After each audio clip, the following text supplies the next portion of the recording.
college. At the same time, we saw a lot of African American men going to jail just after the civil rights movement was passed. Reason being, you had, like I said, when we speak of the Black Panthers and a lot of these activists and uh, people out here that were fighting for liberation in the streets in the 60s during the riots. Think about it, the riots. A lot of your political prisoners, they started going from, after the success of the civil rights movement, start going to jail as political prisoners. So that kind of like balanced it out. That's why you starting to steadily see a high increase of African American men being incarcerated, while at the same time seeing a lot of African American men going on to college. So that's one aspect. Also during this time period, from 1970 to 1980, this is when we piggyback on the manufacturing industries began to fade out of the inner cities across the nation. Remember when I told you back in the mid 70s, the manufacturing industry started leaving out of the inner cities to weaken the structure and the strength of the unions. They were moving to rural parts of America along to overseas.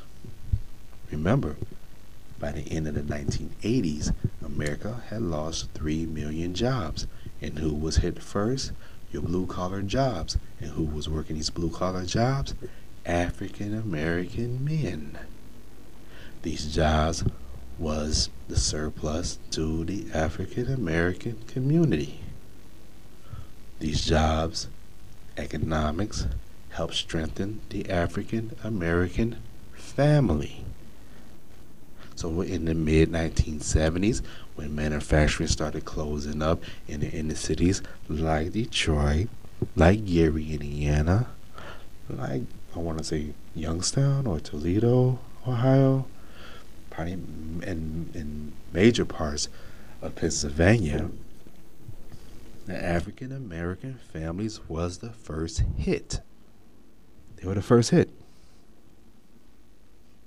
So, what we have so far, lack of higher education of what's going on, increased incarceration, and fading jobs in this 10-year span.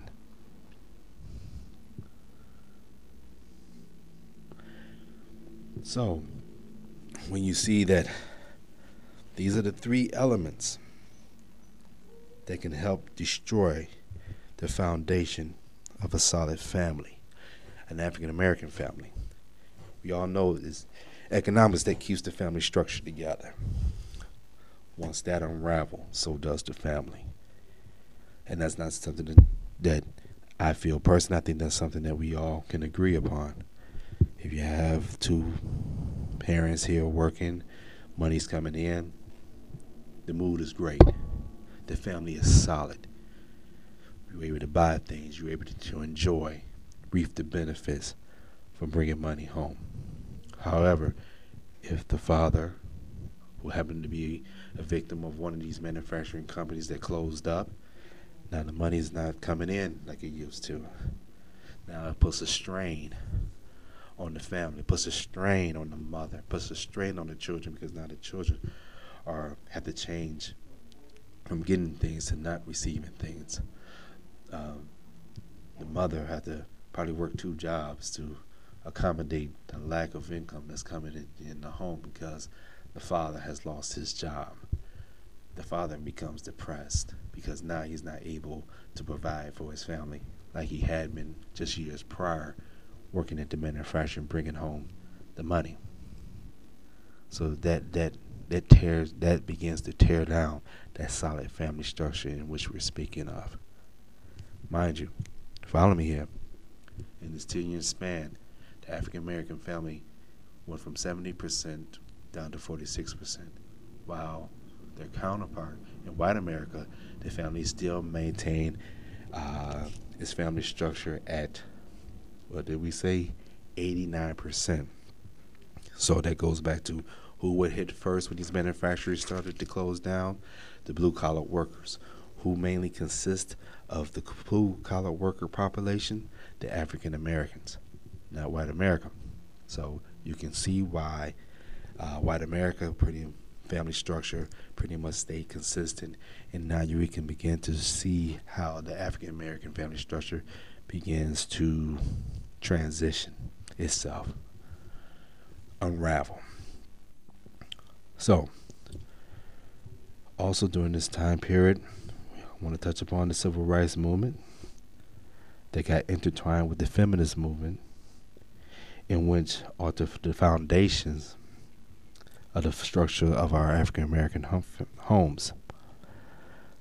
Meaning, what you're starting to see, how few African American women jumped on board into this women's rights movement, a movement that I done heard by my elders and from the research that I have gathered wasn't a movement that benefited African American women in the first place, because from the time we came out of slavery, it was pretty much prevalent that both the mom and the father worked in the house to maintain the family structure.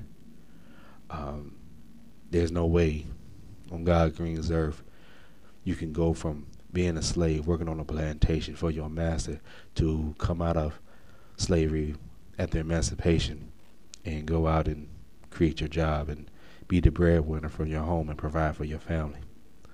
I don't see that being likely. So it was pretty much an understanding that both the mother and the father in the African American family home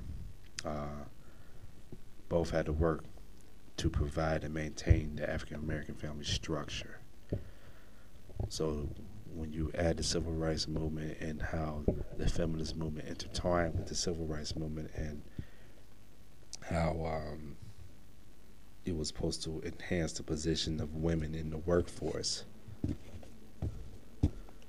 Sorry to say, but African American women have been working in the workforce, or working, period, from day one since the 1880s or just after slavery, alongside with their husbands, to maintain and keep the family structure intact.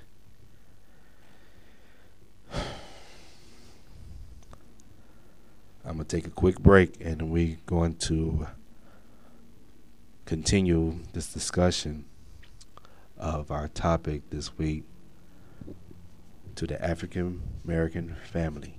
May you rest in peace, with your host, Christopher Bennett, on Globally Speaking. You're listening to Globally Speaking with Christopher Bennett every Saturday from 11 to 12 noon, right here on globalnewsforum.com.